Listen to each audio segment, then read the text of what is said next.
नाज़रीन, हमें ज्वाइन किया है मुमताज़ दानश्वर जनाब डॉक्टर कमर चीमा साहब, माहिर हैं आलमी अमूर के। Thank you very much doctor साहब। आज दो पहलू से बात करेंगे। ज़ाहिर है ब्रिक्स एक एमर्जिंग फाइनेंशियल इंस्टीट्यूशन है जिसे चाइना और रशिया जो है IMF और वर्ल्ड बैंक, या यूं कह लें कि जो वाशिंगटन कंसेंसस के नतीजे में जो आलमी इदारे उठाए गए थे साम्राज्य दुनिया को कंट्रोल करने के लिए, अब ब्रिक्स सामने आ रहा है।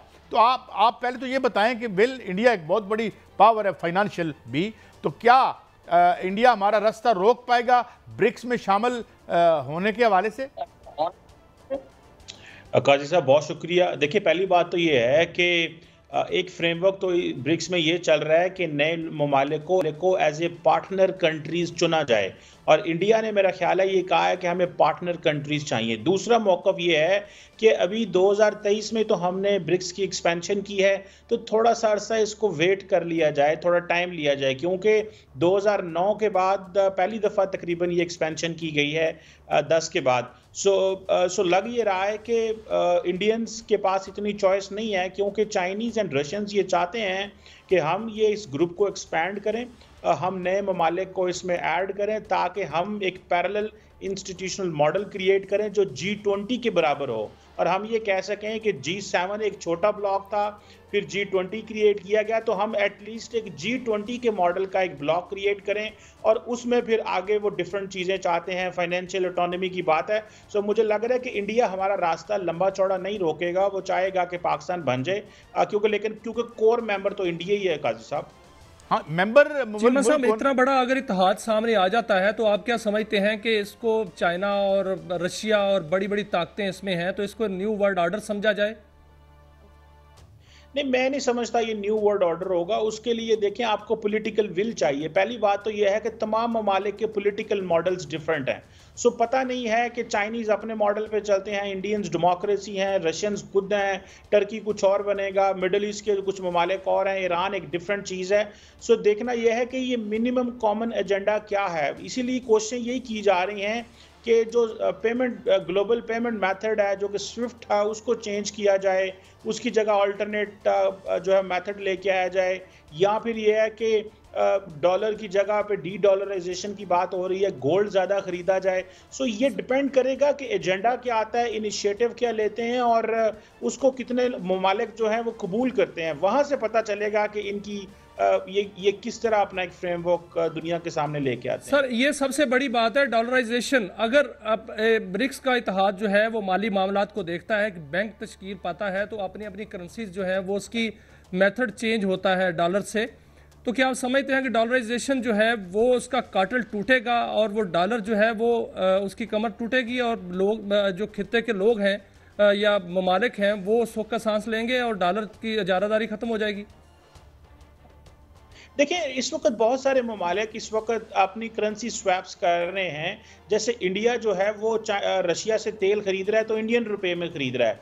चाइना जो है वो युआन में बहुत सारी चीज़ें खरीदारी कर रहा है। इसी तरह वाइस वर्सा रशिया चाइना से बहुत कुछ अपने रूबल में खरीद रहा है। सो क्वेश्चन ये है कि बहुत सारे ममालिक अपनी ट्रेड कर रहे हैं, लेकिन इसको थोड़ा वक्त लगेगा, बिकॉज डॉलर अभी बड़ी करेंसी है। हमारे जैसे मुल्क जैसे हैं, हमने अभी तक इनिशिएटिव नहीं लिया। जैसे SCO में पाकिस्तानी प्राइम मिनिस्टर ने ये कहा कि SCO को एक कॉमन करेंसी होनी चाहिए। सो मेरा ख्याल है कि थोड़ा वक्त लगेगा, लेकिन काम शुरू हो चुका हुआ है जी।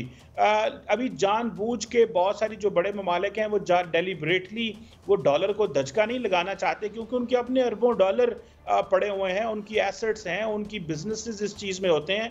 सो ये जो डी-डॉलराइजेशन का प्रोसेस है ये बड़ा स्लो एंड स्टेडी होगा, अदरवाइज ये उन्हीं मुल्कों को ले डूबेगा जो इसको चाहते हैं कि डॉलर की वर्थ वैल्यू कम हो, क्योंकि उनके अपने एसेट्स इसी करेंसी में हैं। अच्छा, मैं एक और बात कमर चीमा साहब आपसे करना चाहता हूँ, जो हमारी इंट्रिंसिक वीकनेस है। अब देखें ना, भारत की करेंसी देखें, मैं एक मुल्क में बाहर गया, मैं बताता नहीं हूँ, और मैं I try to use my own currency, तो इट वाज नॉट वेलकम्ड। मैं दुबई की बात कर रहा हूँ। तो ये इसमें हमारे नायाल हुक्मरानों का भी तो है ना, जो इस मैशत को इस नहज पे ले आए हैं, और फिर आप कह रहे हैं कि मेंबर के लिए तो हमें इन्वेस्टमेंट करनी पड़ेगी। जिस तरह जो मेंबर IMF के या वर्ल्ड बैंक के मेंबर हैं, उनकी इन्वेस्टमेंट है, उनके पैसों से हमें कर्जा मिलता है। तो ये जब तक ये मैशत है हमारी, तो फिर हम भारत से क्या गिला करें? काजी साहब, इंपॉर्टेंट चीज़ ये है कि जैसे इंडिया है, उसने बहुत सारे अपनी digital payment system, UPI payment system एक लेके आए हैं।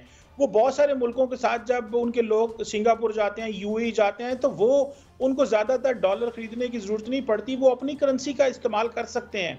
सो मेरा ख्याल है कि इसमें हमें बायलैटरली मुल्कों के साथ पहले प्रोसेस को शुरू करना चाहिए, देन किसी इंस्टीट्यूशनल फ्रेमवर्क के जरिए इस पे काम करना चाहिए। अभी हमने किसी मुल्क के साथ लाटरली इस पे काम नहीं किया कि हम अपनी करेंसी को, या फॉर एग्जांपल मुल्क के अंदर ही डिजिटल पेमेंट सिस्टम हो। हमें आज भी, आपको पता है, पैसे ट्रांसफर करने हो मुश्किल पड़ जाती है। कोई कहता है जी इजी पैसा, कोई कहता है जी दूसरा है। हमारा वो जो, जैसे इंडिया के पास डिजिटल ट्रांसफर मैकेनिज्म है या जो QR कोड्स हैं वो नहीं है। हमें, मेरा ख्याल है, उस डिजिटाइजेशन की तरफ जाना चाहिए। मैं चाहता हूं, ये जो ब्रिक्स का इजलास हुआ है ये रशिया में हुआ है, और रशिया में सदर पुतिन से सारे जो ताकतें हैं वो मिलने गई। वहां पर जो है इत्तेहाद हुआ। वहां पर एक फोटो जो आई उसमें ऐसा लग रहा है कि जैसे एक जगह पर सारी ताकतें जमा हो गई हैं। इसकी अहमियत को कैसा देखते हैं सर? देखिए, पुतिन साहब के लिए तो बहुत अच्छा है। उसकी वजह यह है कि 2022 में उन्होंने यूक्रेन पे हमला कर दिया। वेस्ट अमेरिका चाहता था कि उनकी ग्लोबल आइसोलेशन हो, उनके ऊपर बायलैटरल सैंक्शंस कर दी, लेकिन 2 साल के बाद सारी दुनिया जो है, 36 ममालिक की लीडरशिप जो है वो पुतिन के पास बैठी हुई है। 10 मेजर ममालिक हैं जो वहाँ पे दे आर पार्ट ऑफ हैं, उसका ब्रिक्स का हिस्सा हैं। तो लग तो ये रहा है कि एक चीज़ तो रशिया की इकोनॉमी, रशिया की ऑयल एक्सपोर्ट, रशिया की डिफेंस एक्सपोर्ट ने उसकी इकोनॉमी को बचा लिया है, लिहाजा वो किसी के ऊपर उस तरह डिपेंडेंट नहीं है। सो आज सारे मुल्क उसके पास जा रहे हैं, और सब जो हैं वो 30, 40, 35 मुल्क तो वो हैं जो काजी साहब, मियाँ साहब, दरख्वास्तें दे के बैठे हैं कि हमें इसमें एंटर करें। सो क्वेश्चन ये है कि उनकी जो डिप्लोमेटिक आइसोलेशन है वो ख़त्म हुई है, और बायलैटरली तो ऑलरेडी वो ठीक एंगेज कर रहे थे। सो उनके लिए तो बहुत ज़बरदस्त एक है इनिशिएटिव उनकी तरफ से हुआ है। थोड़ी सी ईरान की बात कर लेते हैं चीमा साहब। आप समझते हैं कि जंग किसी वक्त जो है वो एक सरप्राइज अटैक वो कर सकता है? जो ज़ाहिर है वो उनकी एक प्रेस्टीज का भी मामला है उसकी, इजराइल की। तो what do you look at, how you look at that? देखिए, अभी काजी साहब, अभी 2 दिन पहले ही तो पता चला है कि अमेरिका के अंदर डॉक्यूमेंट्स जो हैं वो लीक हो गए हैं, जिसमें प्रॉपर प्लान था कि इजराइल जो है वो अपने एसेट्स मूव कर रहा है, मिलिट्री एसेट्स मूव कर रहा है ईरान पे हमला करने के लिए। और अमेरिकन बड़े परेशान हैं कि या तो ये वो अपने 5 आइज इंटेलिजेंस अलायंस से डिस्कस करते हैं, या इजराइल के पास था तो ये चीज़ निकली कैसे है। सो उसकी पॉसिबिलिटी मौजूद है, इसीलिए तो ईरान की लीडरशिप भाग रही है पूरे खित्ते में, और वो जाके कोशिश कर रहे हैं कि सबसे बात की जाए कि उनकी सरजमीन इस्तेमाल ना हो, क्योंकि अमेरिकी फ़ौजें भी खित्ते के अंदर बैठी हुई हैं, ईरान रिटेलिएट भी करेगा। तो बहुत सारी ऐसी पॉसिबिलिटीज़ हैं जो ईरान खित्ते के ममालिक, अरब ममालिक से डिस्कस करना चाहता है। और लग ये रहा है कि जो इजराइल है उसके पास अभी तमाम ऑप्शंस मौजूद है, लेकिन वो कहते हैं कि हमारा अटैक ऐसा नहीं होगा, बड़ा स्विफ्ट होगा और बड़ा इम्पैक्टफुल होगा। अब वो कैसे करते हैं अटैक, वो साइबर अटैक होगा। सर, ये जो बात की है ये बड़ी बात है कि ईरानी जो क़यादत है वो पूरे खित्ते में जा रही है। हमने देखा कि ब्रिक्स में भी ईरानी सदर और जो UN के सेक्रेटरी जनरल हैं वो भी वहाँ पर पहुँचे हैं, और उन दोनों को नापसंदीदा करार दिया गया है। आप क्या समझते हैं कि इस हालात में, जबकि अमेरिका उनको नहीं पसंद कर रहा, इजराइल वहाँ पर जो है उनकी दुश्मनी है, वहाँ इनका जाना कितना बड़ा अहमियत का हामिल है? देखिए, इजराइल की ग्लोबल स्टैंडिंग तो ख़त्म हो गई है, ये सिर्फ एक अमेरिका की वजह से ही वो ग्लोबल स्टैंडिंग मौजूद है। अदरवाइज जिस तरह आप देखें कि वो कर रहे हैं, UN का कोई तकद्दस नहीं है, सिक्योरिटी काउंसिल की कोई रिस्पेक्ट नहीं है, ह्यूमन राइट्स की कोई एक्सेप्टेंस नहीं है। मेरा ख्याल है कि अभी देखें, अभी इन्होंने, ब्रिक्स वालों ने भी पैलेस्टीनियन प्रेसिडेंट को इनवाइट किया है, लेकिन सिर्फ इनवाइट किया, उनके लिए कुछ बोल नहीं सकते। सो क्वेश्चन ये है कि कोई मुल्क भी जो है वो अभी वेस्ट को, अमेरिकन को नाराज नहीं करना चाहता, सारे बड़े स्लो एंड स्टेडी चीज़ें करना चाहते हैं। कोई पॉलिटिकल इनिशिएटिव ना चाइनीज ले सकते हैं, ना रशियंस ले सकते हैं, ना कोई और नॉन वेस्टर्न कंट्री ले सकता है। सो इजराइल अपनी मर्जी से कभी UN जनरल सेक्रेटरी को कह देता है जी हमें ये हमें नहीं, यहाँ पे ना आए, कभी वो यूरोपियंस को कुछ बोल देते हैं। सो राइट नाउ जब तक अमेरिकन इलेक्शंस नहीं हो जाते, इजराइल जो है वो इसी अपने मिलिट्री ऑफेंसिव में इंगेज रहेगा।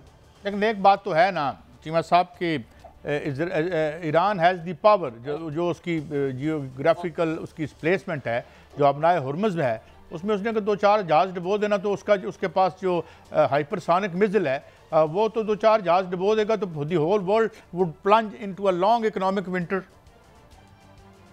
देखिए वो तो बिल्कुल सही है, जो स्ट्रेट ऑफ हार्मज है वहाँ पे 15-20% जो दुनिया का तेल वहाँ से गुजरता है, अगर वो वहाँ पे कोई क्राइसिस पैदा कर दें काजी साहब, सप्लाई चेन सारी दुनिया में मुतासर हो जाएगी।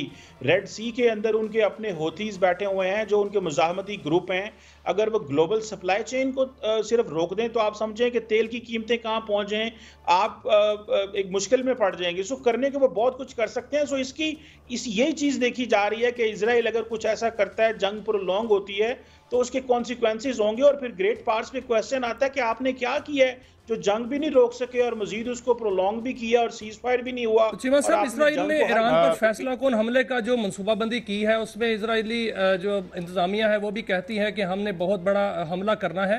क्या आप समझ रहे हैं कि इसराइल इतना बड़ा हमला कर सकता है, या अगर करेगा तो बहुत बड़ी जंग छिड़ जाएगी? देखिए हमला तो वो बिल्कुल कर सकते हैं, लेकिन उसकी सारी बात कैलकुलेशन है। फिर ईरान के पास कोई चॉइस नहीं रह जाती, वो रिस्पॉन्ड करेगा। तो ईरान ने जो अभी तक अपने वेपन्स इस्तेमाल किए हैं उनकी जो एफिकेसी है वो अभी देखनी है कि उस तरह नहीं जो उसका यूटिलाइज किया गया। बहुत शुक्रिया चीमा साहब, वक्त खत्म हुआ।